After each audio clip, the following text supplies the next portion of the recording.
I am honored to have Trish here. Trish and I, I just want to talk to you guys about, you know, Trish a little.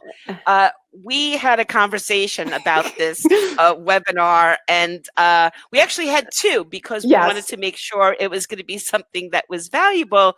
And foolishly, I said, well, Trish, can you just put together a few slides with our agenda in it? And I thought it Yeah. was going to literally just be like 4 talking points. And that's all I wrote.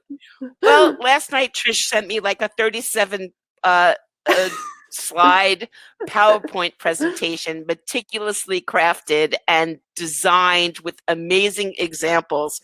So whether you like it or not, you're all getting a Trish presentation Right. today, and I will do my best to keep up. So I'm going to turn on the slides for you, Trish.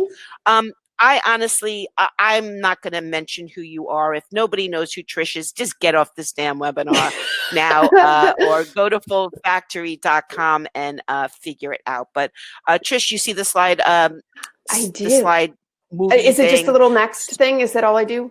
Hit the little next button? You do that. Awesome. I'll handle the videos moving us around if we need to. Okay, and that's great. I'll stay on camera with you because you have invited me, although I'm fully acknowledging that Trish did all the work.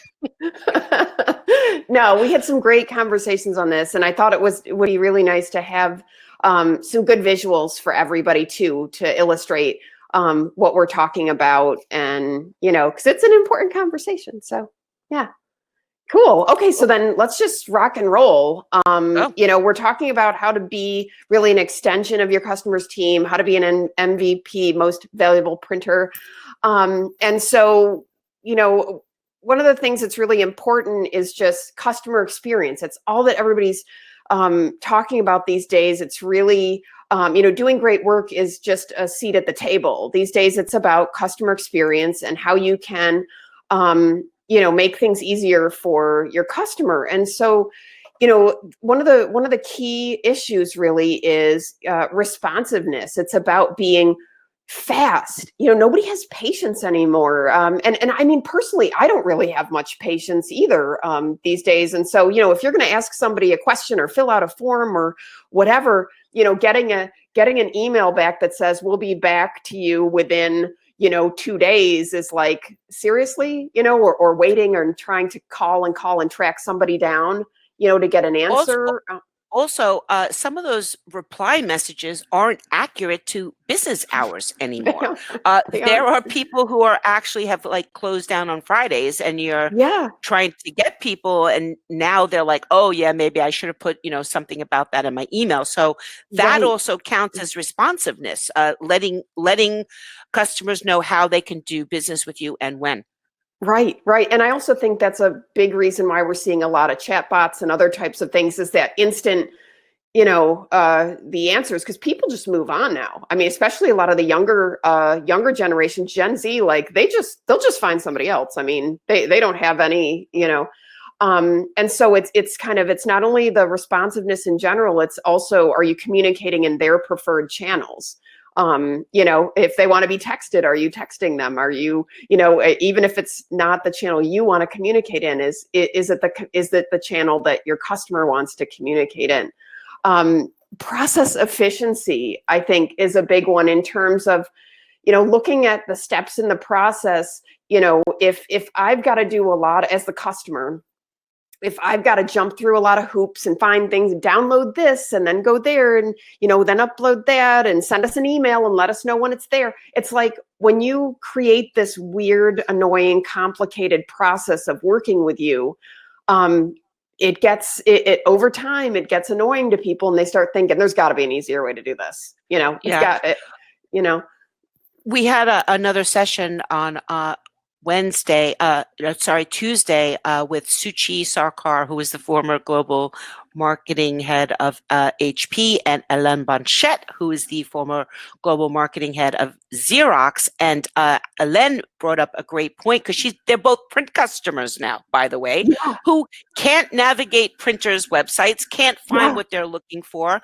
And Hélène brought up a great point, which is that she wants to experience a paradise of customer service. Yeah. All along the way, at every step, she wants to feel heard and catered to. And if, by the way, she's not expecting a person's doing this. She's expecting that I can visit the site and not, if I click on something, it says, think of Amazon. You click on something, it says, hey, people who looked at that also looked at that. So things along those nature really are part of what you're talking about.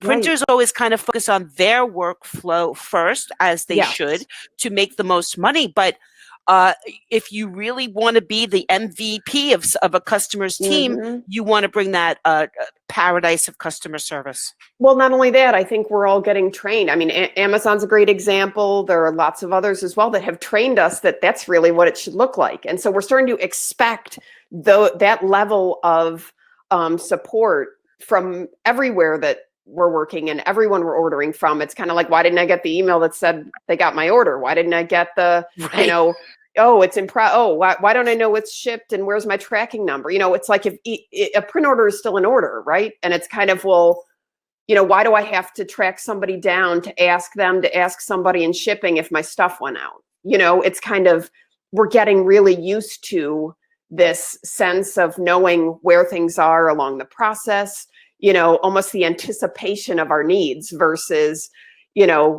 that response of, oh, well, we asked and so we got an answer. It's this proactive thing that we're all getting used to. And so I think it's trickling into other things, and especially print. So and all of that comes down to as well, respecting our time, valuing our business. It costs a lot more to acquire a new customer than it does to, keep the ones that we have. And I think a lot of times we take the ones that we have kind of for granted, and, it's kind of making them continue to feel special and, providing solutions that help me as a customer and just ease of working together. Those things are all really important. I just thought this was neat. This I found on, this was on either LinkedIn or Facebook. I can't remember. LinkedIn. Was it LinkedIn? Okay. This was Linda Bishop, a friend of mine, and she posted this about independent graphics had sent out a COVID survival kit to their customers. And I just thought this was a neat gesture, regardless of what's in it. I don't know all the things that are in it. It's like a mask and some materials and all sorts of things. But it's, again, this is a neat idea. Printers print, they printed materials and put them into a kit and made their customers, sent out a really nice package to customers to remind them that they're there and to show some support, which I just thought was a really neat idea.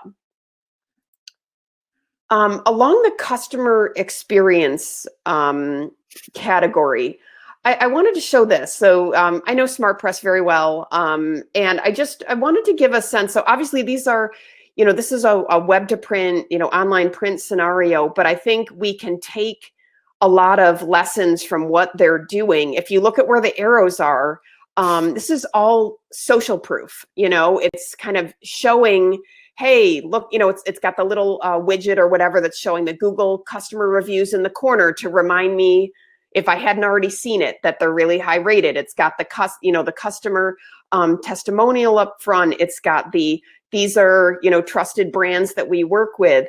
It's this, like, they're showing you through the site reasons why you should work with them. It's not, I find that on printers' websites, a lot of times they lead with, we've got great equipment. We're nice people. We've been in business for 60 years. Like, here's a picture of my press. And like a fan of a PMS swatch book or something, you know what I mean? And it's kind of what creatives and people who buy print want to see is things that are relevant to them. They want to see real print work. They want to hear, everybody's looking for social proof these days. I also thought this was, again, this is on their site. This is a chat box. Now the chat, when I took the screenshot, I don't think the chat maybe was open at the time. I can't remember, but it immediately starts with, it might have been open, but it started with it has a new customer code. It has, let us know if you have questions. It's in the lower corner and it's got a little smiley face. It's kind of like, feel free to ask us a question. Doesn't matter when. And that's on the site at all times. Again, here's all my social proof plus the chat accessibility. Plus, they've got this little, if I go back 1 second, see this little feedback guy right here on the right? If you click that, that gives you, how would you rate your experience with our site? And I think it's neat. What it's sending to me as a customer is they're concerned about customer experience, and they want to make sure that you're happy with their site. And I don't know what happens if you click one of those, but it might give you it might give some sort of feedback spot or something too. But I thought we should take a lesson from some of these companies that are really having to form their relationships through, when somebody finds their site, because they're using all these interesting tools and widgets that are supporting the idea that, there's a customer experience, there's people trust them, things like that.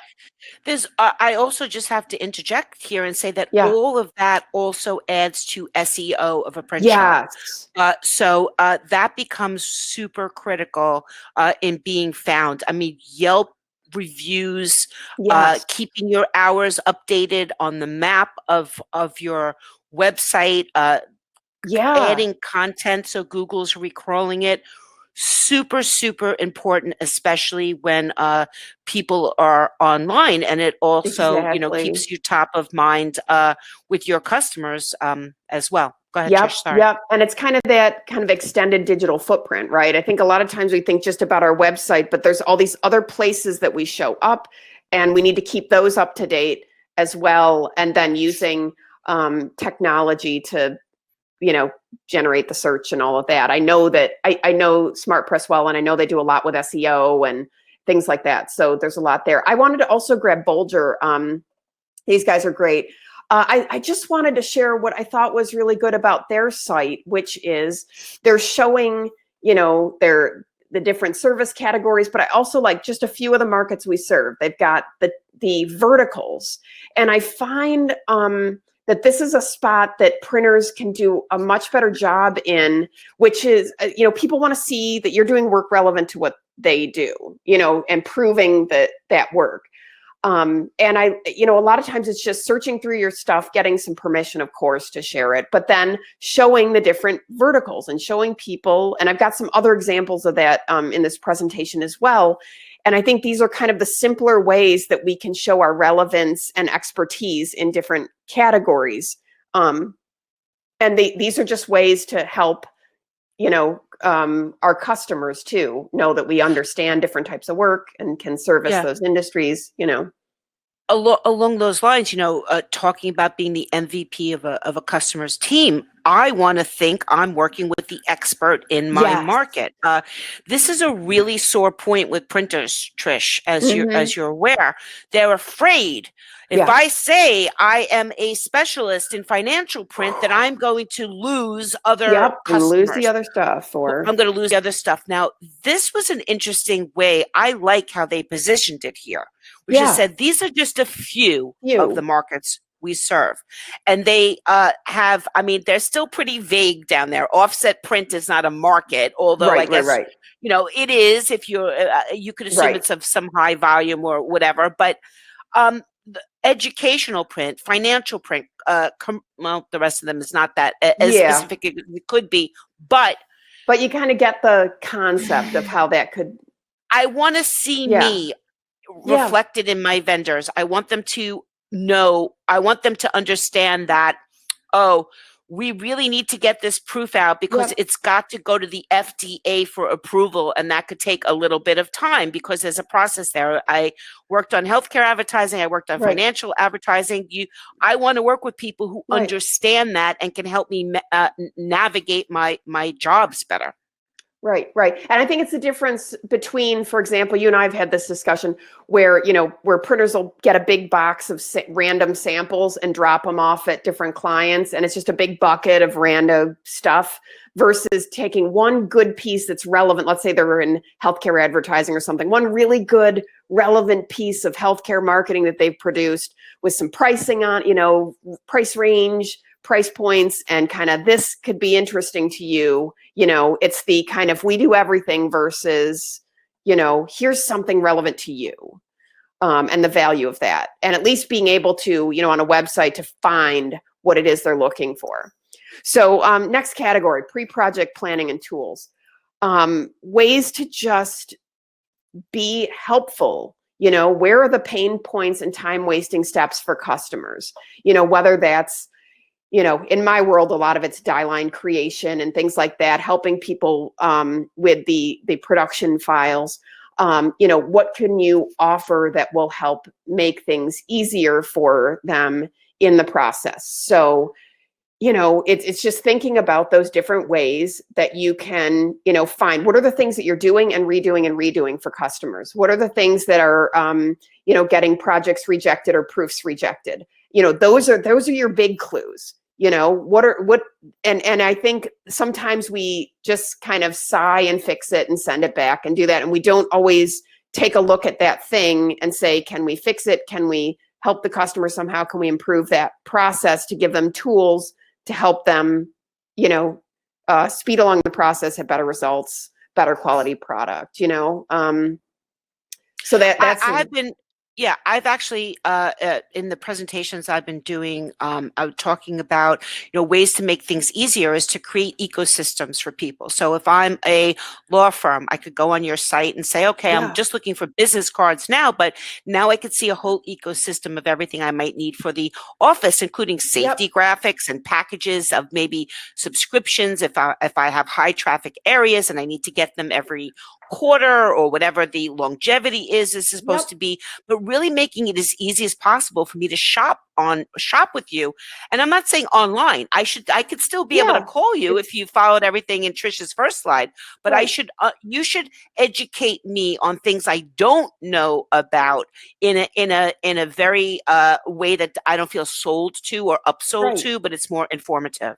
Well, look, COVID's been a great example of that. We've seen a lot of printers take a collection of products, right? The different types of what it's been, I think, an interesting exercise in is printers have all realized, hey, if they're dealing with, a retail space or office space or whatever it is, they need the floor signage, the standing signage, the this, the that, the, wash your hands sign, okay. And they've a lot of printers are putting them into kind of a cluster of products or a package, kind of like what you're saying, like taking these items that they need and lumping them together rather than saying, here's all the things that you need in this category versus saying, we make signs. Okay, I guess I'll go over to the sign area and see if they can, you know what I mean? Oh, and I guess I'll just pick my own size. I guess I'll just, you know what I mean? It's and I'll figure out how I need to hang it too, as long as I'm at it. And who's going to install it.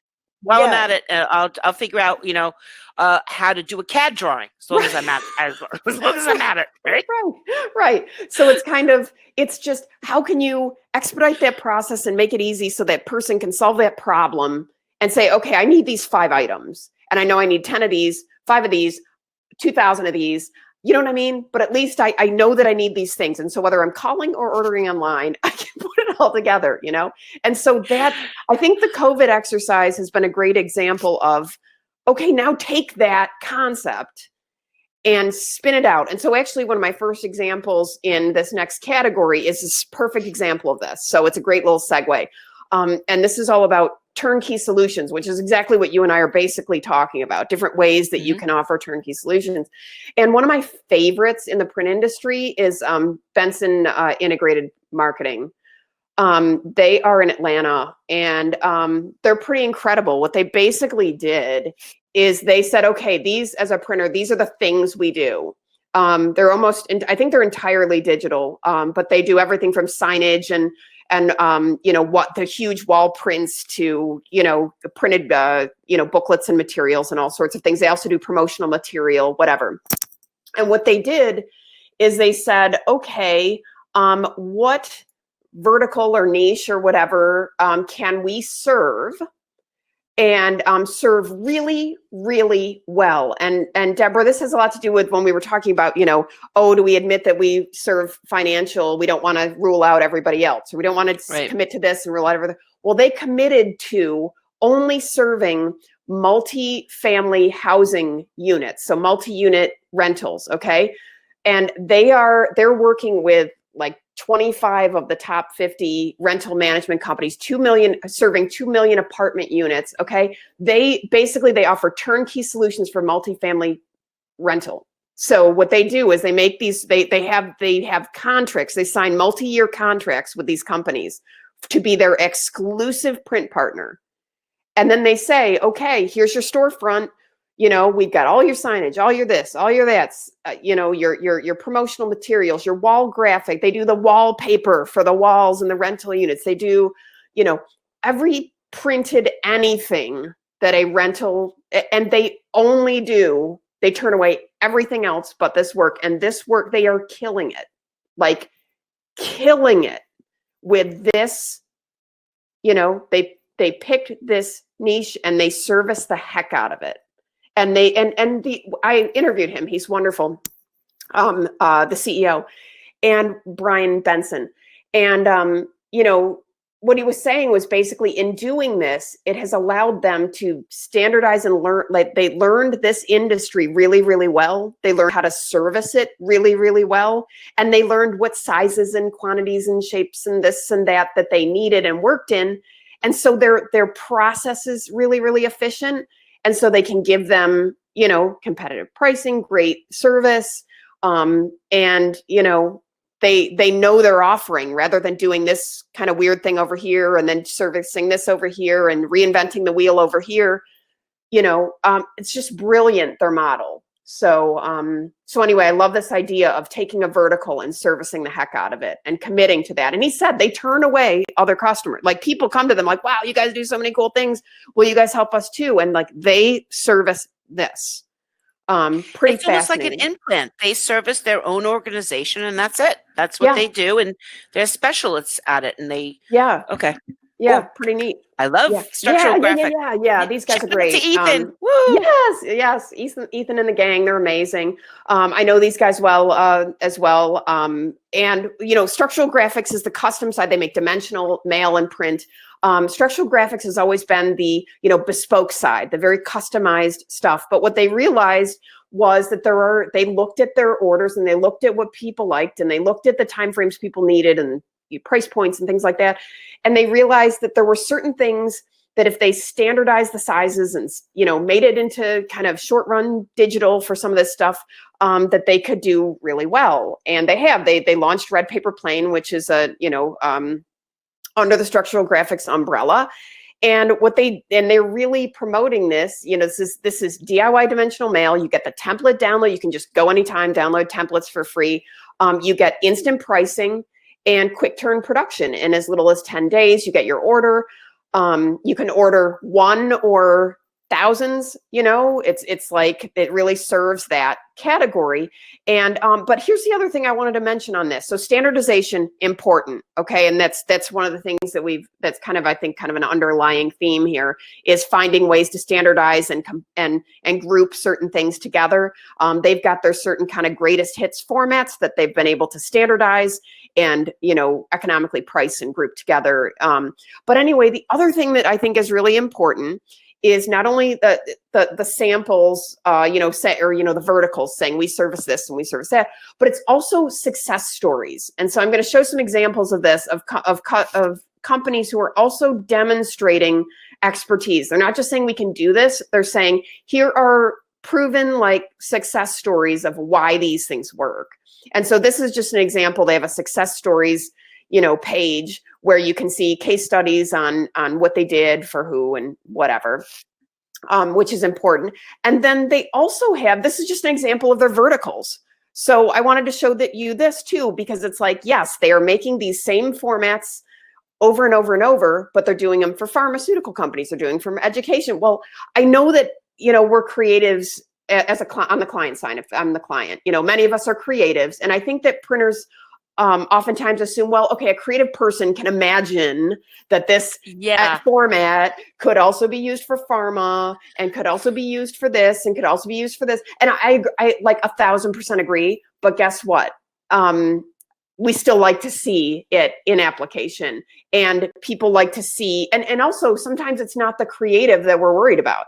The creative person has to send that sample to their client or director or somebody who may not be creative, right? And so you show the creative person the truck, the truck brochure and say, imagine this, but for our pharmaceutical product. And they're like, I don't get it. I gotta see By the way, it's not necessarily the creative people that do that. It's more the account people that are like, I don't understand what this is. It's a brochure. This is going to have our stuff on it instead of the truck. I don't understand what this is. I don't get it. I'm not showing this to the client. So 100%. And the client's going to say, why is there a truck on it? So it's kind of, it's the ability to oftentimes sell upward. You know what I mean? It's not always about just the designer's decision. It's about the client, the salesperson, I mean, we're just pulling the veil back on the craziness that goes on the back end. And a lot of times it's just like, the printers don't understand that they're ruining our back. It's just like, for God's sake, just don't switch out my paper. I've got to estimate this a certain way, and don't do this and don't do that. Just, I understand I may be wrong. Just give me what I need, and then we'll work it out later, Yeah, and it is. Sometimes it's just who else is in the process that we're being, that we then have to tap dance for to sell the idea. And if we've got a good visual or something, it's easier to sell color it. For God's sakes. Yes, I was telling Jamie the printer that when I worked in the advertising agencies, I had like a notebook that had all the approved swatches from the brand that might have traveled for a year until that blue got picked. And God help anybody. I mean, I walk around with the chip. I would order strips just of that color of the chip because I had to mail a chip to every client so that when they got that brochure, they could take that chip and say to their boss, look, it's the blue that we wanted it to be. And it is. No, there's craziness on that but that side is how you can become an MVP of my team. It is. Just help me accomplish my goals. If there's a better way to do it, educate me on that, but understand that I have a process, that I've been dealing for things, that a brand might have a paper. It might be an expensive paper. Quote it. Don't substitute it out and say, well, usually what I hear is that, well, it's going to be too expensive, so I switched it out for you to begin with. It's like, that ruined, that makes, I have to go back and re-estimate everything again. So I'm sorry, I know we're trying to be zippy it's totally cool though. And I also, by the way, I'm anticipating, and I actually don't have I should open the chat. But I also know that sometimes it's difficult to get samples that either clients let you share or, get permissions on that. You and I mean, you're deeply in the ad agency background as well. You know how permissions go and all of that stuff to show samples, but you might be able to either, get approval to either modify it so that it, doesn't have the brand on it, or you might be able to have, a designer create it's worth having something. You know what I mean? Watch Print Sample TV with Pat McGrew. She literally has a video series on how print shops can create print samples that can sell print. Right. Exactly. So this one's also good friends of mine, GLS. This is their Mail Magic kit. This is just a really neat thing that they do. They created this group of production efficient mail formats. And what they did is they engineered them for their production. So basically what they did is they said, okay, here's a bunch of cool formats that everybody likes. We're now going to take them. We're going to make them fit in the most efficient way on our press sheets. We're going to, manufacture them so they're efficient and cost effective. Here's your baseline pricing. And these are mail friendly and, whatever, not in proportions that are going to have extra charges, stuff like that. And then here's physical samples for visualization. And so a really cool thing to be able to give that out, and people then have a sense of what they're going to cost, what they can afford. They've got physical samples to look at. And, I did talk to Jim Benedict. We all know Jim Benedict. I did talk to him, and of course he said, look, there are times you put all this work in it, and people might go price it out with other people too. And sometimes that happens, and you can't do anything about that, unfortunately, but it's a tool and they get work from it. It's kind of, and it also makes it that those pieces that come in are easy to produce for them because they know that they made the die and the template, and, it's all ready to go. And so there's efficiencies built in. kind of similar category. And I know these are formats. I've had a couple of format examples here, but we make stuff. So it's hard to not use formats and these types of strategies as examples. This is Printing for Less, PFL, great company. They've got a whole series of materials as well that they've created, and they promote this line on 5 key points. Basically, they pre-engineered them. They're customizable. Mix and match options that you can use. By the way, there's also packages. What I really like about PFL's group of materials is they've got some really cool boxes and other things that make kind of high value VIP types of packages as well. It's not just direct mail. I mean, they're direct packages, but you know what I mean? More of a package versus a mail piece. Mix and match. They focus on sustainability. And also just generally interaction and engagement. So these are tested strategies. I just want to point out that I mentioned before, Ellen said, Paradise of Customer Service. Yeah. This was the exact printer she found. Is it really? That now provides this to her. Wow. She went in to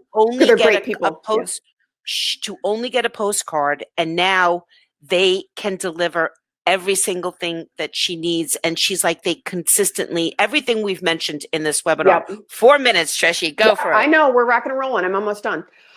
So I just wanted to show part of what they're doing right is not only providing the solutions, they've got a really, really useful blogs that are giving advice, showing examples of these and helping people with the strategy behind when to send a package versus like where they are in the sales funnel, stuff like that. They've got a whole really well done blog. They also have, as I said, we talked about this. I showed it on structural graphics. I've showed it, the idea of, okay, you say you service these markets. Where's your case studies? Where's your results? So this is their case studies and results here. So it's kind of, we do it, easy to find, giving advice on how to use it or tools to use it correctly, advice and tools, and then also showing how to, the results. Like, here's other people are getting results out of this. This is how they're doing it. So lastly, I just wanted to kind of give people some questions to ask their team. We've shown a lot of stuff. And, how can you demonstrate your expertise in relevant ways? Instead of the big box of random stuff, how can you show, a customer that you can do things that are relevant and get results for them? The customer experience, process of working with you. How can you make it easier? Look at all the steps along the process, find the speed bumps, find the issues, make sure that you're communicating in the ways that people quickly and in the ways that people want to communicate. And then just thinking about the Benson model. I know it's not for everybody, but I love this idea of, maybe you don't have to take your entire business into one niche, but are there certain, is there a certain niche that you can service exceptionally well? And it feels counterintuitive because as a printer, we can do anything. So let's keep the world and the door wide open. But there is some real value in finding expertise in a certain area and just servicing the heck out of that category. So that was actually Suchi Sarkar's advice. We were talking about, restarting print businesses and acting like a startup. And they're like, printers should hone in on a niche that's growing, become an expert in that market, and specifically put a team on just prospecting with those people. And she said that the cannabinoid space is wide open for those types of innovations. And especially if you do any sort of packaging and labels, they are really, looking for resources and experts to help them because things are eaten and ingested and they're medicinal and there are rules about all of these things. And these are farmers sometimes and not chemists and things of that nature. So 1 minute wrap up, Trish, I'll leave it for you. Oh my goodness. Well, I guess all I would say is I would just challenge everyone to take a look at their website. We talked a lot about navigation, the ability to get where they're going. Think about social proof. Think about the process of working with you, responsiveness, and then just think about different ways to show vertical. I just think the demonstrating the different verticals versus saying, whatever you've got, throw it at us, we can do it. helping people narrow those fields and see themselves in the different categories is really powerful. So. Everybody, please connect with Trish on LinkedIn. If you aren't, Trish Witkowski, follow her all on social media. Every Thursday at 10 a.m. Eastern time. It's 10 a.m., right? Yeah. It's between 10 and 11, a little around there. She got a little lax in COVID. Yes. You can expect to see 60-second fold of the week. I'm going to speak as fast as Trish right now. I want to thank everybody so much for being here. I want to announce that we are about to reboot the webinar system again, which means that everybody will probably be put out and might not be able to get back until a little after 2 p.m., but that's okay. That's what we're expecting. You should be able to click on the 2 p.m. link. Is that what we're expecting, Morten? I can't say that exactly, but okay. But if you have links from today, one of those 5 links should work for 2 o'clock, but let's give us the most time to reboot. And I would say that the best luck you have so far from my statistics is using the 10 a.m. Link for some reason, but we're rebooting because otherwise we can't take the last session because of limitations here. So okay, thank you so much, Trish. Thanks everybody. We will be back as soon as we're back. Morten,